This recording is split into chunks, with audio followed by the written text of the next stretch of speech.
Welcome to the Vernon Verdict Sports Show. I'm your host, Jacob Vernon, where we bring you sports talk on the go. Hope y'all are all having a good Wednesday.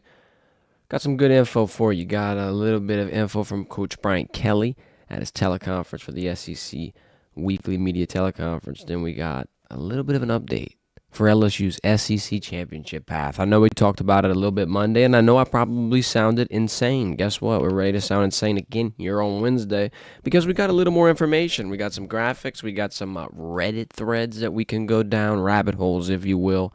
Got some NIL news, at least on the Bryce Underwood side of things. Should you panic? Should you worry? Is LSU going to be able to reel in their big fish of their 2025 recruiting class? That was one of the more hyped classes I've seen through the boot in quite some time. You had the number one quarterback, number one wide receiver, number one running back, number one offensive lineman. You had it all.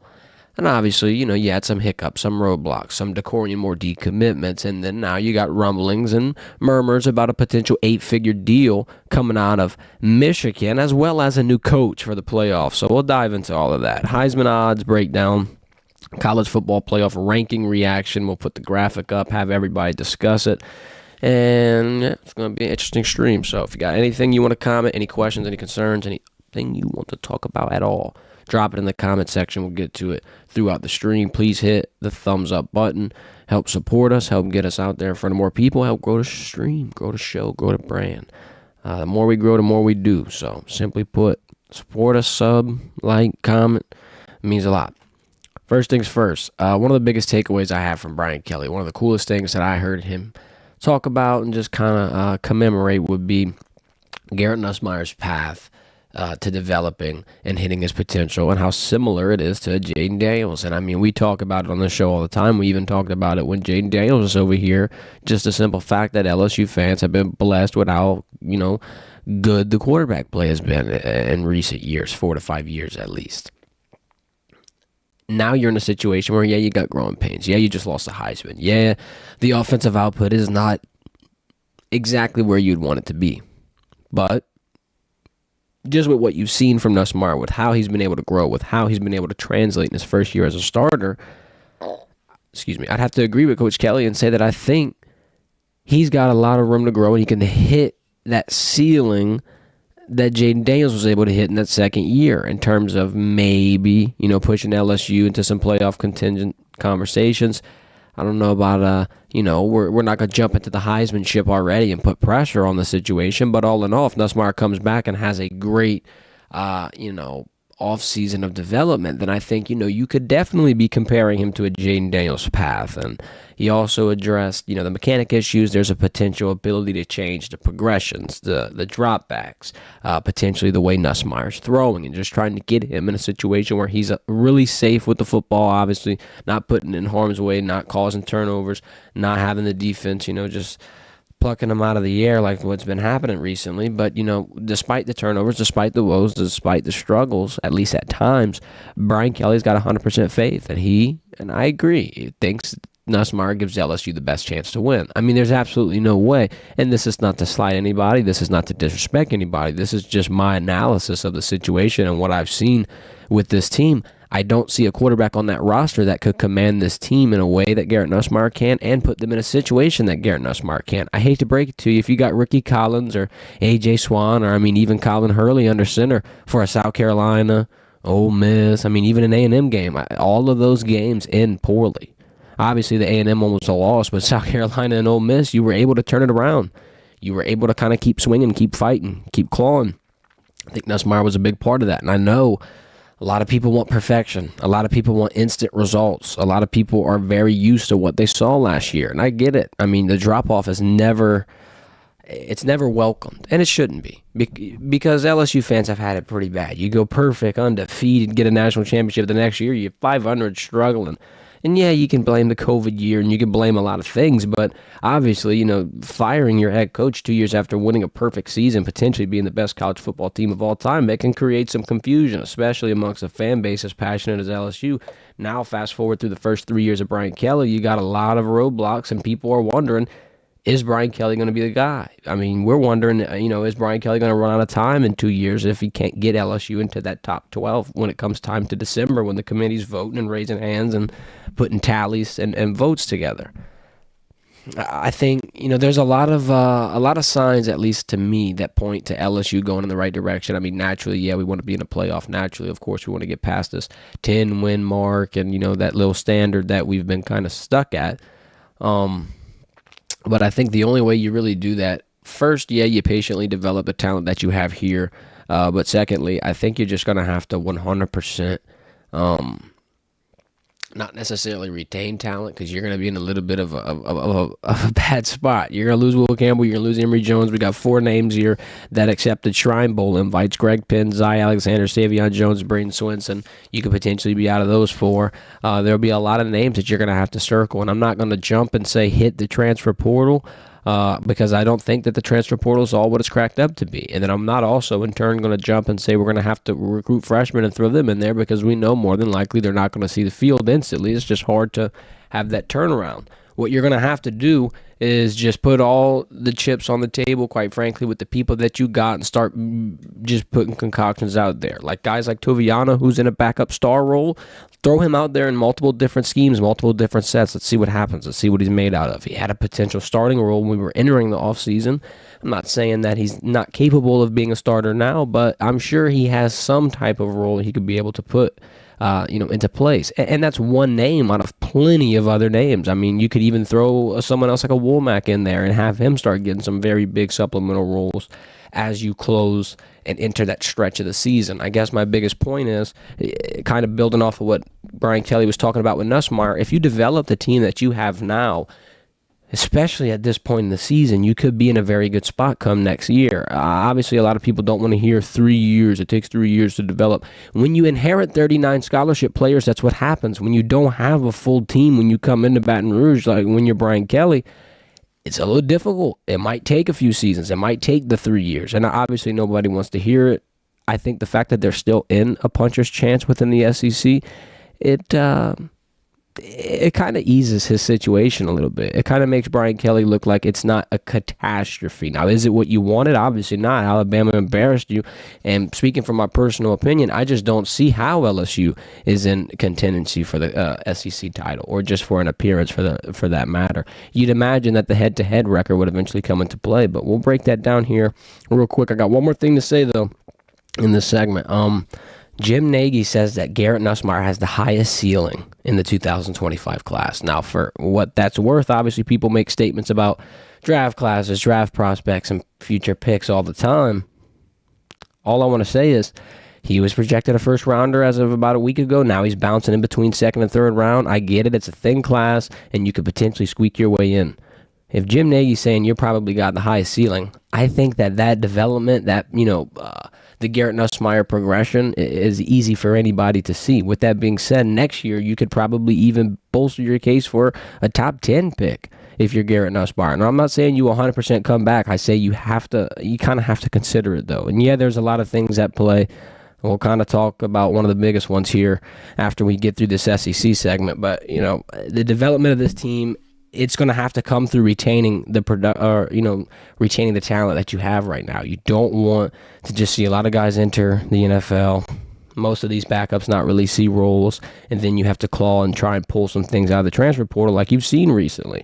Let's have the guys who have been in the system for the 3 years step up to the plate and take some swings, and I think that's going to put LSU in that situation. That's what Brian Kelly's been wanting to do this whole time anyway. He hasn't been wanting to pluck from the portal and just try to rebuild instantly, because quite frankly, instant rebuilds are rare, and they don't last long. I mean, in a lot of different recent teams' experience, it hadn't been sustained success. It hadn't been something that they were able to, keep going. So I feel like the transfer portal, that whole little trend, that whole facade, it might not be the best path. LSU is going to be in a spot where they have to replace a lot of talent, and hopefully they can do it by continuing to develop the pieces, the depth, and the big, role players that they have right now. Because, you got some talent there. You got some diamonds in the rough. It's just about finding out where to put them, how to use them, and quite frankly, when to use them.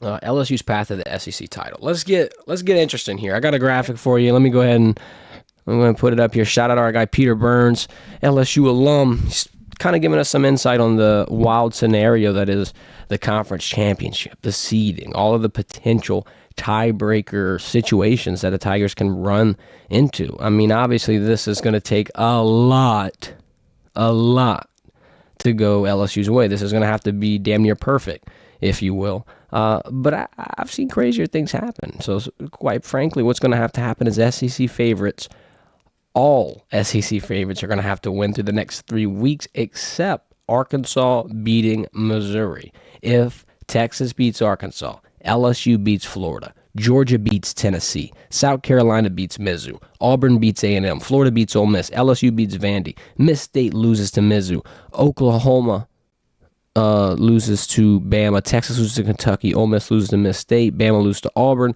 LSU loses to Oklahoma, here's the Mizzou losing to Arkansas, A&M loses to Texas, Vandy losing to Tennessee. This would put LSU in a potential SEC title game with Texas. Here's how the situation's going to go. First things first, it's insane they still have a chance. Let me open up this segment with that. I can't believe that LSU got boat raced by the Crimson Tide in Tiger Stadium at home, by the way, with the faux Tiger on the sideline, with all of it, the whole 9 yards, get demolished. Jalen Milroe runs another 4-piece on top of you, jumps into the Heisman race, and now we're somehow talking about LSU in the SEC championship. I can't get my head around that. However, it is true, or at least it is seeming to be, that if every SEC favorite wins and Arkansas beats Mizzou, LSU is in. They're going to play the winner of the Texas and the Texas A&M game. It'll probably be Texas, but even if Texas A&M upsets Texas, then LSU just slides in and plays the Aggies in a rematch that a lot of LSU fans will probably be excited for. Now, look, this is all if the games fall the way they should, which they rarely do, we know. But LSU still has a shot mathematically, which is crazy. What's your thoughts? Drop your takes, drop your comments. Do you think LSU has a chance? Do you think that LSU can even beat an A&M, beat a Texas, beat any top SEC premier team in a big spotlight situation like a conference championship? I will tell you this, though. If LSU cracked into the top 12 as a 3-loss team, especially with what the top 4 auto bid seeds are going to look like, your SEC champion's probably going to be 1 through 4. It would be a huge, huge shakeup to the seed.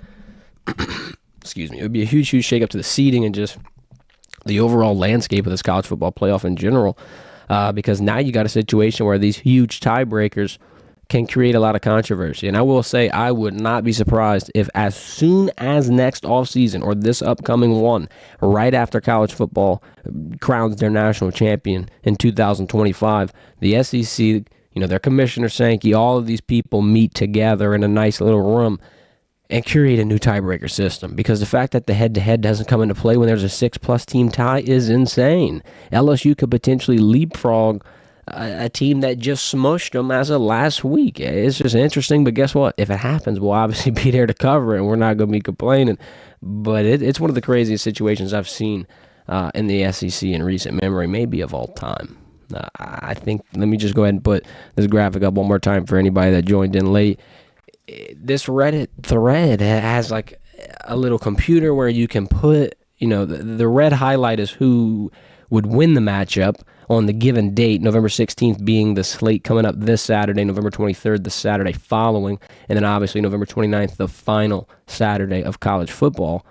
If you pick the winners, you pick the favorites, the only favorite you wouldn't pick would be Arkansas to beat Mizzou in that final week of college football, and LSU could be dancing in Atlanta for some SEC title gold. Don't shoot the messenger. Could be very crazy. Now, look, like I said, it seems to be mathematically possible. Probable is a different story, different question, different word that's not going to come out of my mouth. But it's not hope's not dead yet. So let me know what you think about it in the comment section. Is LSU going to be able to do it? Are they even going to be able to make some noise if they get in? And would this be good or bad for them? Is this bad if LSU gets in and gets smushed and beat again by a premier SEC team majorly for the third time, quite frankly, in 1 year at least? What would that do to the program? Let's move up into something that's honestly a related topic, because if that would happen, now you're directly relating your recruiting. And LSU's in a bit of a recruiting tug-of-war, if you will. And I mean tug-of-war might be a little dramatic. It might not be as bad as a tug-of-war, but it's getting pretty damn close, because a recruit who has not touched Michigan's campus in over a year is getting a slated, rumored 8-figure deal close to $10 million. It could leverage to more. I'll be honest. Look, if they're throwing $10 million here and we're at the beginning of November, that's not the last price. Business 101, baby. That second offer is not going to be Michigan's last offer. It can't be, especially if they see that he's not biting, especially if they see that as we get closer and closer to that national signing day, Mr. Underwood's looking to get on a plane and leave the home state. I mean, they're pulling out all the stops. This could be unrelated. I'm not going to be convinced that it is. I think this, is a potential move by the Wolverines to try to woo him a little bit. Connor Stalions, former Michigan coach, the guy on the staff last year. Yes, that Connor Stalions, the sign stealer, the whole, big dramatic investigation that has been going on for the greater portion of a year. That Connor Stalions, he'll be coaching for Belleville High during their playoff run. Belleville High is obviously where Bryce Underwood plays high school football for in Michigan. And Mr. Connor Stalions is going to join that coaching staff, maybe to win a state championship, just maybe to be one of the best high school football teams in the nation. But then again, he could be trying to continue his work for the University of Michigan. Now, that could be neither here nor there. It's just an interesting little piece to this. Here's what I will say. Every LSU fan has kind of had a rough couple of weeks, right? You're watching the offense, and you're just like, man, the play calling is just rough. We're looking predictable. We don't look like we're having a lot of layers to this offense. We need Joe Sloan to do this or this or this. A lot of people are complaining, right? A lot of people are talking about Joe Sloan. Is he a good coordinator? Is he, just all these questions that pop up when coordinators struggle or when it at least appears like they struggle. Right now, Joe Sloan's a little bit under the gun, under the fire. And all I got to say is, if you want Bryce Underwood, if you want your best shot at getting the best quarterback in this recruiting class, you got to keep Joe Sloan in this role. The relationship he has to Bryce Underwood is crucial. You can compare it to that of what he had with Ricky Collins back when Ricky reconsidered. When you're recruiting somebody and when you're developing relationships and checking in and just being there for someone over the course of a year, 2 years, especially when the in-state school who's winning a national championship is not actively trying to flip or pursue or recruit, you develop a connection that, quite frankly, is almost unbreakable. And that's going to be the main thing that LSU is going to have to harp on, is that Joe Sloan is a damn good recruiter. And I know a lot of people are confused about the play call. And a lot of people are confused about a lot of situations. Guess what? There could be a concoction of problems spoiling the gumbo, if you will. It might not just be one ingredient. Could be, might not be.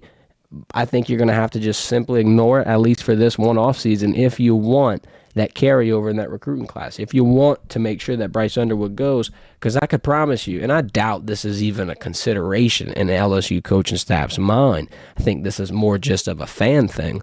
But if Joe Sloan potentially somehow, some way departed or diminished a role at LSU, it could be a little confusing for Bryce Underwood, and it could be a little confusing for that overall dynamic. So I think your only thing you do is keep most of this the same. I mean, obviously, you're going to have some players go in and out. The coaching staff has to be, for the most part, 100% unchanged. Let's get some consistency, some continuity. Let's have, momentum grow. And then, obviously, I think, you try to return as much production as you can. Try to prevent as much, draft picks from leaving as you can. Try to do that whole developmental pitch. I mean, this is when LSU turns over a new leaf and really starts to show that they're a premier spot for not only just developing NFL talent, but for keeping NFL talent, for helping any type of talent get into a situation to better their brand, better their game, just better their life in general. Now, here's the question I want to propose. We're talking about Bryce Underwood. We're talking about recruiting. I got a lot of questions because my first biggest worry, if Garrett Nussmeier comes back, does that directly affect Bryce Underwood? I would think no, just simply because, Bryce Underwood is a really intelligent quarterback, a really talented guy, and I believe he's a really humble guy as well. So I think he wouldn't have a problem with sitting behind a more experienced quarterback who could potentially teach him, help him develop that nuance, especially because after 1 year of Nussmeier, one more year of Nussmeier, you know that he's going to be gone entering the draft, and now it's Bryce Underwood's team. So he gets a little year of a transitional carryover that you could obviously redshirt and keep his 4 years of eligibility. I feel like the writing on the wall for Nussmeier coming back and Bryce Underwood still committing and signing to LSU is there. I don't think that one happening is going to directly cancel out the other.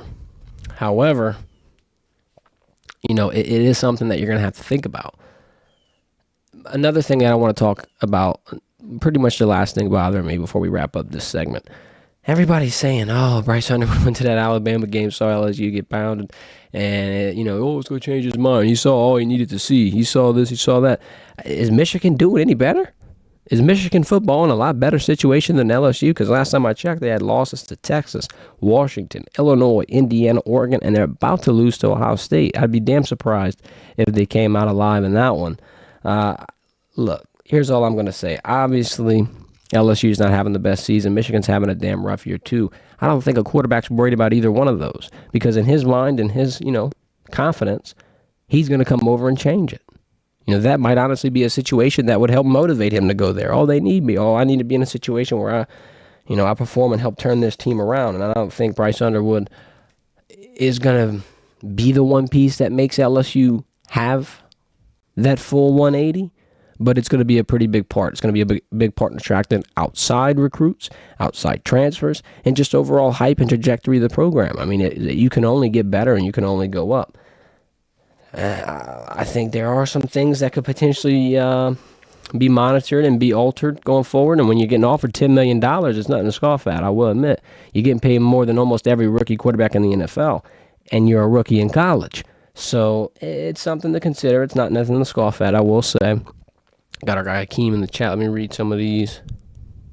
Yeah, I agree. We're going to have to keep one of the other two because if Nussmeier comes back and Bryce Underwood's in, you're definitely going to lose Colin or Ricky. I mean, you're going to potentially lose both of them, too. I mean, you're going to be in a situation where you got a lot of quarterback talent, similar to what happened with Walker Howard when he was in that room with Nussmeier and Daniels. LSU hasn't really been in this situation in a while in terms of just having too many quarterbacks to choose from. And I heard our guy Josh Pate talking about the other day how he hates the phrase, if you have two quarterbacks, you don't have one. And he had a pretty good point. He was just saying that doesn't make sense. Alabama with Tua and Jalen Hurts, when they had Tua playing and Jalen Hurts coming in and out, did they have zero quarterbacks? No, they had two really good quarterbacks that obviously went on to play in the NFL. It's a very good point. I mean, LSU's in a situation where, you could have a potential quarterback battle, feel out the entire room you have. You've got that much assets. You've got that much at your disposal. And that's why I think you jump on this Bryce Underwood, bandwagon so hard. You make sure he gets to campus. It's not like he has to start. I think he would be 100% fine with sitting 1 year, especially because Nussmeier would only come back for one more year. You got the red shirt. You get to learn. I think you're in a pretty good situation. Real quick, before we move into our college football playoff reactions or Heisman odds, a couple more notes. I wanted to shout out Happy Dad. You know the deal. Gluten-free, no artificial flavors, low in sugar, best tasting hard seltzer on the market. You know where to get it. Go to Walmart, go to Rouse's, go to Albertsons, go down the liquor aisle, push your cart, grab a case, tell them the Vernon Verdict sent you. Also, if you want some Happy Dad merch, we got a link in the description of this YouTube video and all of our YouTube videos to the website. It'll automatically apply our code VERDON15 for 15% off at checkout. Anything you want, we got it, 15% off. Support the guys. They're supporting us throughout the college football season. We need it. College football's been entertaining. It's been ups, it's been downs. Some teams have had better seasons than others. Let's break down the Heisman odds real quick. These are probably our best college football seasons. First things first, Travis Hunter. He's pulling away in the odds, at least in my opinion, plus 100 right now. FanDuel has him at minus 115. I mean, look, a minus at November, we're about, week 12, week 13-ish range of college football, week 12. Why do we have someone that's minus in the Heisman race who's not even a college football playoff contender yet? They're number 17 yet. Yeah, they control their own destiny. Yeah, they'll probably be in the Big 12 championship. But listen, simply put, I'm not going to jump onto this bandwagon until they have a legit shot. I think, it's there. It's getting murky. It's there. They're going to have to enter that Big 12 championship game, and then I would put him at minus. I think this is a little too far. Look, yeah, he's got a lot, on his side for his argument. I'm not the biggest fan of his production and statistics, but look, he's the first guy since Charles Woodson to do this. And in case you didn't know, the only other defensive Heisman ever was Mr. Charles Woodson, so shout out. I think he's got a pretty damn good shot. Jalen Milroe and Jackson Dart, wanted to give them a little bit of a shine in this segment. They soared. completely. Their odds went from about both of them to about, plus 5,000 to 2,000 range. Jalen's a little bit higher, or a little bit better, a little lower, a little more favored. Both are still alive because of their SEC title shots. They had huge weeks. Obviously, Ole Miss beats Georgia in convincing fashion, and Alabama walked into LSU's trap and took over their trip. Next, Cam Ward, stock dropped. Plummeted. Tanked, snowballed, fell flat in his face, whatever you want to say. It is a huge L. I think it ruined their ACC dreams. I think without college football playoffs, no Heisman. You got 12 spots now. There's 12 teams. If you're the best player in college football, I just don't think there's an argument for how your team did not make the playoffs. You don't even have to win your conference. Yeah, more likely than not, if you're not in the SEC, you're going to have to at least appear in it.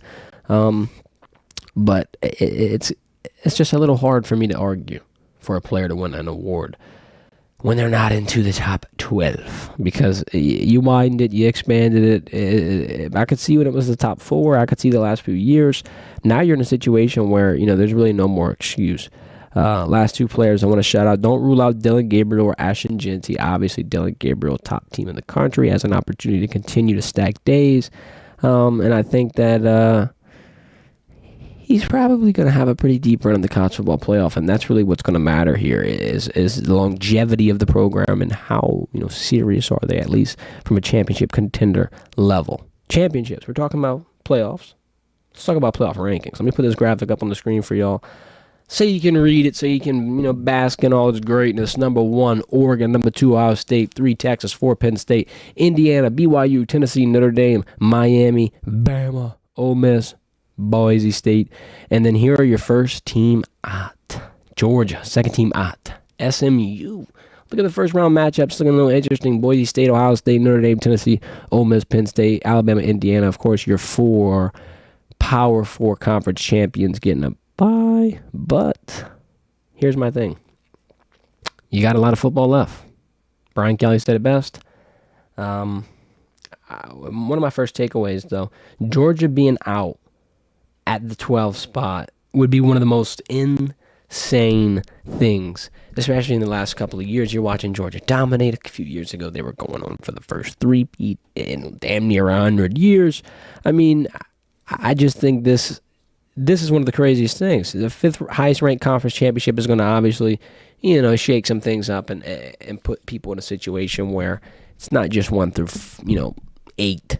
In the first 8 seeds, you're going to have like a 10 or an 11 slide in at one spot, and then boom, that's how number 12 and number 14 get forgotten and pushed out, and number 13 slides in. It's because Boise State would be your 5th highest ranked conference champion at number 13, despite Georgia probably being the better team, the higher ranked team, the team who played the highest competition. Doesn't matter. 5th highest ranked conference champion is going to slide into that first round spot and potentially kick out a dominant SEC team. I believe it's going to happen. Monday we talked about it. We broke it down. We kind of broke down the SEC a little bit at the beginning of the stream. Really simply put, you're going to have 5 to 6 really, really, really good teams with 2 losses or less making some noise, and potentially half of them are going to get left out just because you're going to get the conference champion runner-up, and you might get un mas. Despite having 5+ teams from the SEC in the top 12, I think they're only going to let in 3.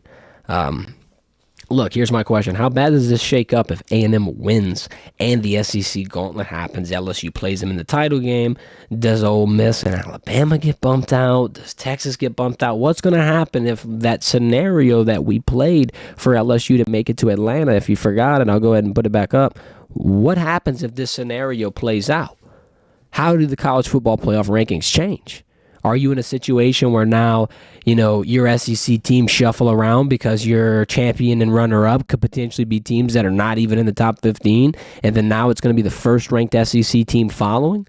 And who would that be? Would it be Texas? Or if, they lose at A&M, is that going to drop them far enough to have Alabama rise up? Will Ole Miss rise up? It's hard to tell. I think you're in a situation now where it gets grimy. It gets interesting, and you only can just sit back and watch the games and hope for the best, quite frankly. It's going to be an interesting last few weeks of college football. We'll be here to break it down. We'll be live again Friday at 3:30 with our guy G Sports, breaking down the Florida game. Be there. We're going to talk about our key players, what LSU has to do to win, top 3 games of the week segment. And yeah, follow us on social media at Vernon Verdict for all of our game day coverage, highlights, breaking news updates, and more. Appreciate everybody for joining the stream. Please hit a thumbs up on the way out, and you'll have a good rest of your Monday or Wednesday. It ain't Monday. Good Lord.